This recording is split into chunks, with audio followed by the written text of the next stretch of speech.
Hi, it's Tresha and you just found... Hi treasures! So I woke up early in the morning because today is our recognition day at school. After I prepared, pumasok na ako and nag-try bike na lang pala ako guys palabas ng subdivision namin since medyo malayo-layo siya. Pagdating ko ng school, dumiretso na agad ako sa gym and ayan nga nakita ko pa yung estudyante ko. Then maya-maya konti ay nag-start na din yung program. Sobrang saya nga ng mga bata sa achievements nila. And syempre, lalo-lalo na yung mga parents kasi nga nagbunga yung kanilang mga sacrifices. Then nagpicture lang kami ng EED family. At alam niyo ba guys, nakakatawa yung student ko na to kasi nga lilipat na siya ng school and bago sila umuwi, may binigay siya sa akin gift. And sobrang unexpected din talaga, nakakatawa. So yun na nga, niyakap-yakap ko pa siya dun kasi sobrang mamimiss ko talaga siya. After ng program, nagpahinga lang kami saglit. And then, may binigay sa aming food para sa lunch namin.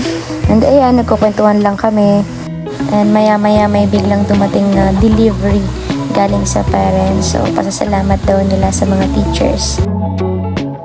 So, ayan, nagpicture lang ako saglit sa restroom namin. So, mga time na yan, gusto-gusto ko nang umuwi kasi nga inaantok na ako. At ayan, inaayos ko yung buhok ko. Kasi sobrang haba na. Ano kayang magandang gawin? Gusto ko na din magpagupit kaso baka hindi bagay sa akin yung short hair.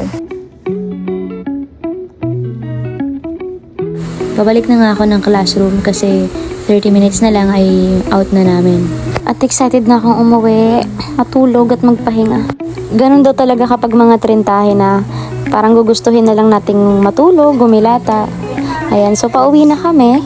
At ayan yung mga co-teachers ko. So kung mapapansin nyo, ang dami kong dala. Yan yung mga regalo ng mga estudyante ko. And finally, dito na din ako sa subdivision namin. So tumawid lang ako saglit. And ayun, sobrang init. Uwi na ako guys.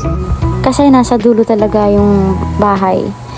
So ayun na nga, nasa tri-bike na ako. At gusto ko talagang matulog ng mga time na yan. And finally, nasa bahay na ako. And excited na ako matulog.